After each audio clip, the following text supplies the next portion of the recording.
Hello everyone, this is Anthony from IGN alongside IGN's Colin Moriarty. Beyond. So Colin, we're not playing a PlayStation game here. No. We're playing a free little PC game that came out today celebrating Mega Man's 25th anniversary. Street Fighter Cross Mega Man.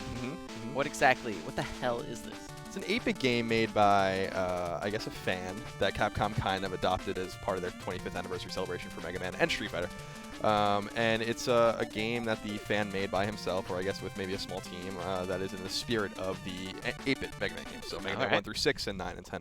But the hook of this is that, we do the classic Mega Man thing, except we're fighting Street Fighter characters. Yeah, I think part of the fun of Mega Man is fighting the robots, so I don't think this is quite as cool as those games. But, yeah, as we see, we'll press start here. We'll go to the stage select screen, the famous Mega Man stage select screen. Instead of having Quick Man or something like that here, it's, Blanca and Chun-Li and Crimson Viper and stuff like that. So, and the eyeball thing, of course, is from Mega Man 3 in the middle. Wow, Yeah. that's very specific for you to pick up on that. It's interesting that they picked some of the guys they did, like Urien and Rose. I don't know, I would have assumed they would have picked like more recognizable Street Fighter characters like Vega or something like that. Yeah, I mean, let's just say you'll see those guys later. Okay. I've already gone through the game today or whatever. And you see like some of the characters later on, but I think it would have been cool maybe to just do the 8 Street Fighter 2 characters. Zangief. Yeah, that's what I mean, like the classic ones that everyone's kind of used to. But I figured out the boss order already, playing it earlier, at least the way I want to do it. It's kind of open-ended like Mega Man 2, so you can do it in a few different ways. It's not like the later Mega Man games where it's kind of strict. But there are some abilities that you get from bosses that work very much better against other ones. For sure. I feel like Blanca's weapon is like the metal blade of this game, so it's I know exactly what you mean by that. So it's useful against a lot of different characters. It's also kind of hard to use, though. But for the sake of our video, let's at least start with who I think you probably should start with, which is Ryu. Or Ryu, depending on if you want to be a nerd. I always wonder how you're supposed to say that. I don't really know. I like the fighting screen here. That versus thing is like straight out of Street Fighter 4. It's very cool. So we'll start out. So first, people will see before we even get going, Mega Man can slide. He started being able to do that in Mega Man 3, but he can also use the buster. Oh, the charge shot. Down. Wow. That's Mega Man 4. So this game plays a bit like Mega Man 4. So the enemies that we're seeing here, like these are new. Yeah, there's a few enemies from like old games that I can point out to you. The ladder, for instance, even is like a pilot swap, I think, from an old game. But these enemies are definitely. I mean, I guess that's pretty cool for longtime Mega Man fans to have actually new enemies. They have to learn their patterns and that sort of thing. Yeah, it's cool. I mean, it's fun. I mean, you can't complain about the game too much. It's free. I don't think it feels quite. I mean, it plays like a Mega Man game, but I don't think it feels like a Mega Man game. And I think that people will understand what I mean when they kind of pick it up for themselves. But still quite a bit of fun. I like this because it's like, oh, what are you supposed to do? Well, of course, you drop. That's the scary thing of Mega Man, though, is that dropping is never all that simple, because a lot of times dropping, they'll throw like a death trap right underneath you. I love that this still retains like Mega Man 9 and 10, the hanging off where only Mega Man's like toe is on the edge of a wall. Nice. Yeah, so like just like you play any Mega Man game. Those are old. These are from Fireman stage of Mega Man 1. Those flames. Just like any Mega Man game, you're gonna wanna figure things out. You don't have to fight everything. If you can get through quicker, it's actually better that way. If you can use the invisibility that you get from getting in, that's even better. Yeah, it's not about speed. It's really about getting out of dodge. Right. And about being super precise. Like, I imagine that's got to be one of the biggest things that I think people that want to play this on their PC are going to have to overcome. We had to go through a few hoops to get a different controller working for our PC, because the Xbox 360 controller that a lot of people will typically use as a gamepad, I don't think necessarily is the best option for a Mega Man game. I mean, no, definitely not. You don't want to use an analog stick. This is a game meant to be played with a D-pad. Yeah, there's some wonkiness with the controller just as you put it in. Well, I was lucky. In terms of, for instance, when Mega Man Collection came to GameCube back in the day, it was considered like very bizarre and wonky because the buttons were inverted, and when you plug the Xbox in, the buttons don't seem like they are where they're supposed to be. And you can fix that automatically. You cannot fix no analog stick use, and so that's why we opted to use the DualShock controller, which I think is a great option. Yeah, I mean it's one of the better options. You'll have to go through a few hoops to get that, but it's totally worth it. Yeah, people love the Xbox controller for their shooters and things of this nature, but not for me. I love the Xbox controller for its placement of the dual analog sticks. It's different for the D-pad. I think everyone pretty much recognizes that the D-pad on that thing is trash. Yeah, no doubt. They tried to fix it though, no? Yeah, I just think that part of I don't know all the reasons, but I'm pretty sure the patent. So we're getting to our boss fight. Classic Mega Man. You know, I love the we'll way jump. that it's always been a little bit suspenseful, that part where you jump through the 2 gates. So we'll see what we can do. Raya, obviously, he has a few interesting. He Nice. uses Hadouken and then the Hurricane Kick. When he uses the Hurricane Kick, just like in Mega Man, or just like in Street Fighter, rather, he is invincible. What's interesting is that he uses 2 different Hadoukens. The orange one you have to kind of avoid. Yeah, but the And blue, the blue one one's you can cool that shoot you can through. cancel. Yeah. Now, every boss in the game has like that little meter next to his, or there's a Dragon Punch, next to his health bar. Right. And when that fills up, he can use a super attack. Oh my god, they gave him supers. That's so cool. I'm probably gonna lose on this one, but Believe. so it's there. So he'll shoot like a small fireball that kind of just sticks around. Yeah, so I'll die. So when I had first played the game, I actually went to Blanca, and you can beat him pretty easily first, but I feel like Ryu's a logical place to start because then you go to Chun-Li, you go to Crimson Viper, Dhalsim in this order, and I think that makes the most sense for people as long as you kind of get here and kind of able to do your thing. So I imagine when we kill Ryu, I'll try and keep the conversation going. I imagine we get his fireball attack. Yeah, you get the Hadouken, the blue one, unfortunately. The flicker's really bad when he uses the orange one, so it's actually kind of hard to identify sometimes. See, like you don't really see it coming.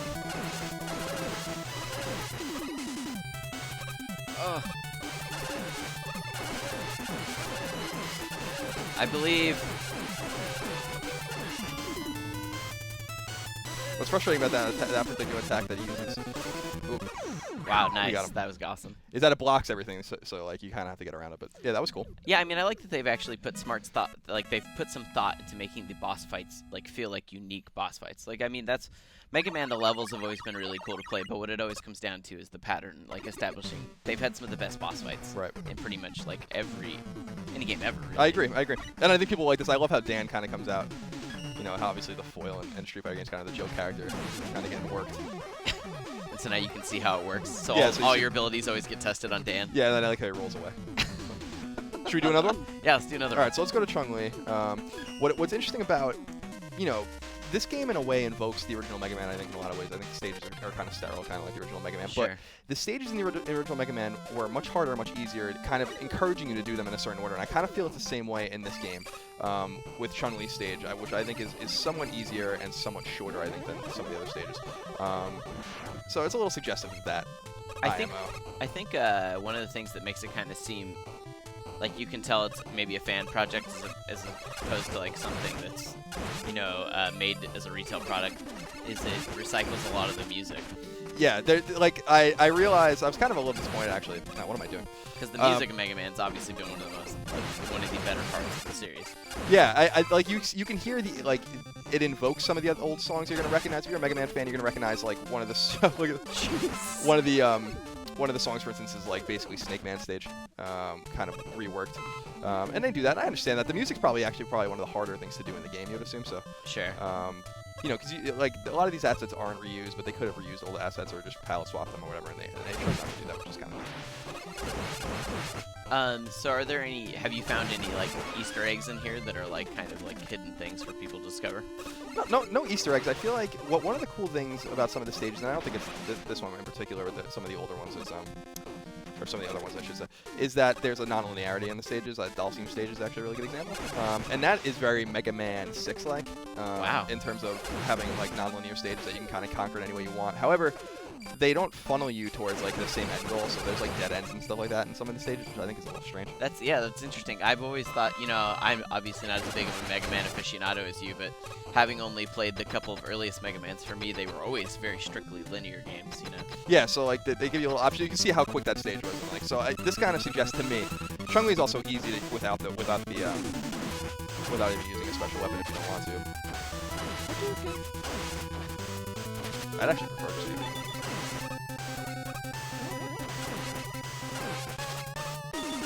Oh, she's charging up that super. Yeah, she's gonna get me.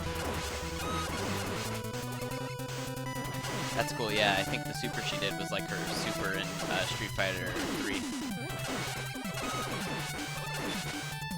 You weren't kidding. Wow, she really seems a lot easier comparatively than like even Ryu is. Yeah, so I mean, when that's Chun-Li, I mean, it's kind of disappointing because you don't have to use. I mean, you don't have to use any of the weapons. You could beat, Mega Buster only runs through all the Mega Man games, and that's fine, with the exception of like a few. Like you have to use the bubble lead on Dr. Wily in Mega Man 2, for instance, to beat it. But otherwise, you can kind of keep it strict and pure if you want to. The weapons in Street Fighter Cross Mega Man are a little difficult to use, I think. Some of them. So there aren't a lot of practical weapons to use. It's weird, actually, just to interrupt you for a second, that Mega Man would even get a kick as a special. Yeah, I mean, I always thought everything revolved around his gun arm. Let's go one more. Let's go see Viper. Okay. Yeah, I mean, there are a few examples like Top Spin in Mega Man 3, which was Top Man's weapon, was like where you kind of like spun your body and used it as a weapon. Charge Kick in Mega Man 5 that you got from Charge Man was a kick. But yeah, most of them come from the Buster, obviously. Now, we're talking about reused assets. These guns are from the original Mega Man. I am ceaselessly amazed by by your intimate knowledge of where specific parts of this game come from. And I mean, the Mega Buster, even that thing there is from Mega Man 4, that particular Mega Buster. It's not like a huge orb like it was in later games. And these guys are from Mega Man 2 and Mega Man 1, but they just have like a slightly different art design. Yeah. Yeah. I'm amazed that these games don't just come out all the time. I wish like, I'm not saying that they're easy to create, but compared to like maybe some other games, they can't be as difficult. No, they're not. I mean, I think people think that they're probably harder or easier to make than they actually are, in the sense that, people have to learn how to use these tools and stuff like that. Sure, and I'm sure to make them interesting, to make the levels interesting, that's a task. But I mean, the game itself is only 35 megs. So it's tiny. Nothing. And that's pretty big for a Mega Man game. It is, right? I imagine the old NES games were only a few megs at best, Yeah. I mean, that's actually really large. So there's a cool part of this stage, I think it's coming up in a little while, that is somewhat reminiscent, I think, of Quick Man stage, just in the urgency that you have. Of course, Quick Man is Mega Man 2. Yeah, here it is. So you have to keep moving here, which is kind of cool. Oh my gosh. I feel like I just watched that part in Tommy where the pinball wizard goes crazy. That was nuts. I will say that Colin makes this game look a lot easier than it is. Several of us at IGN have tried to play, and most of us haven't gotten even past the first 2 rooms on a level with 3 lives. So yeah, not everyone was just totally a nerd when they were a kid. No, I mean, the Mega Man games have always provided a particular challenge and a skill of timing that is really hard for people like me. I just think it's like one of those games where people just, and I'm not saying it's like anyone can learn it, Sure. But it's just like you understand how a Mega Man game plays or you don't. So you can jump into the experience and kind of get it quickly. No, I agree with that. I mean, I watched you play this game for the very first time, and you got to the final boss on your first try ever. Or the final boss of a level, which is, something no one else could do. So obviously there is a learned skill that applies through all these games. So Crimson Viper's a little nuts, and we'll use the kick. Now, the interesting thing about the kick is you have to get up close to use it, and so it does put you in peril. Let's see what we can do here.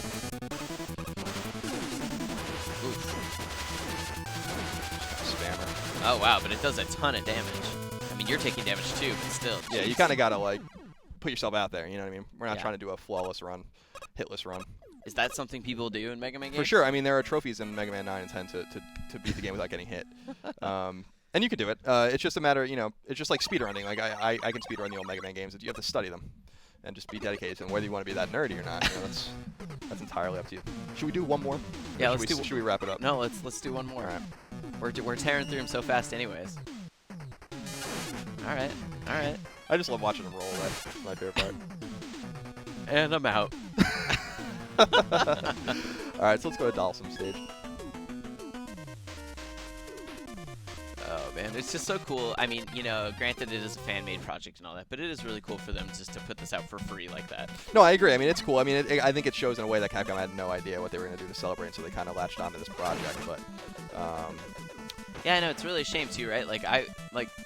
I would love a new, even if there was not 8-bit style, like beautiful graphics, but still with the same sort of appreciation of precision and all that. Like, I would just love new Mega Man games that weren't necessarily the RPGs. The RPGs were okay, but they're not really my type of Mega Man yeah, like game. Battle Network and Star Force were fun. Here's just an example of a dead end.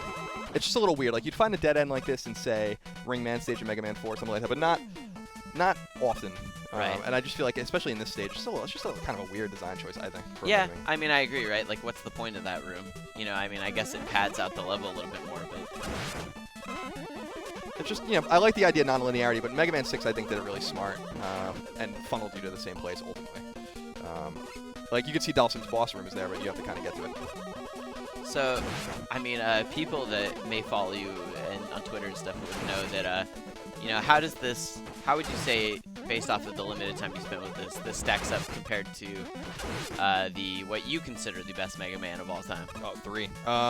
Well, not well. I mean, I think 3 has, like, there's a lot of passion in 3. There's a lot of heart in 3. I think this game has heart, but it's a fan project. I mean, like I said, it plays like Mega Man. It doesn't feel like Mega Man. I just think that there's something missing, Yeah. And that's okay. I mean, it's a free project that's made available to you to do it, to download it as you will. This is the dead end, by the way, too, so I'm not even bothering. I'd love to see other fan-made Mega Man projects that people have done out there. I'm sure this can't be the only one. No, it's not. I mean, I think that before 9 came out, when we just thought there would never in a million years happen. I think people were kind of messing around with those online. Sure. And there are a bunch of like palette swap kind of. Sure. I mean, yeah, I games out imagine there, most of them are just ROMs. asset changes. Yeah, and you can do that. I mean, people do that and have fun with it. But this game's certainly much more polished than those. It's also crazy just to think for a second that Mega Man is 25 years old. That makes me feel old. Because I just remember getting these games for Christmas and just absolutely being upset. It's that time of year. Yeah. Now you can share the gift of a new Mega Man with your children for I Christmas. know. Nerds. They're already nerds. They're not even born yet. So, like, the music here, you can hear, like, the dun dun dun dun dun dun dun. Yeah. That's Snake Man's music from Mega Man 3. Yeah, and I recognize the music in the Chun-Li level too, but I'm not sure. I can't remember which boss that is, but it was familiar. I do appreciate how much they, in the level design a lot, that they utilize the kick. Or the slide, I mean. Yeah, the slide's awesome. I mean, that's really so reminiscent of Mega Man 3. And I think such a awesome addition to the series. Totally. Like Inafune said, he liked the slide. He didn't like that he included the Mega Buster though. He felt it was inelegant. So it's funny that they use that. I always think that it's really cool though that like with for a system that only had 2 buttons, they were able to find ways for you to do so many different abilities with even just 2 buttons. Okay, wow, that weapon is the Dhalsim Ender. Yeah, Dhalsim's usually a little quicker than I am. I feel bad that I beat him so quickly. Because he usually does like his little corkscrew kick, and he can disappear and reappear. He kind of just was Does he using do his yoga fire. does he stretch out? Yeah, his he can limbs? stretch out. Yeah, he can do all that stuff. He's a little more difficult. It's cool too. If I had a full energy meter and I beat him like that without getting hit, it would actually say perfect on the screen. Oh, just like Street Fighter Yeah. does. That's cool. So there we go. I mean, that's kind Street of Fighter Cross Mega Man. a large overview of Street Fighter Cross Mega Man. You only beat, not even all the bosses. So, Yeah, but just obviously half it's not like a super long game once you learn kind of the rhythm and how you go through it. No, you got the 8 bosses, and then without ruining too much, you're gonna go to a castle just like in the end of every Mega Man game, and you're gonna see some familiar characters there as well. So Well, if you're interested, yeah. you should try it. It's out there and it's free. Yep, and I'll review it hopefully tomorrow. Today's Monday. I'll review it hopefully for Tuesday. We'll have a video review and all those things, more clips for you. And All right. Yeah. For all things Mega Man, you know where to keep it. Where's Yes. that, Colin? IGN.com.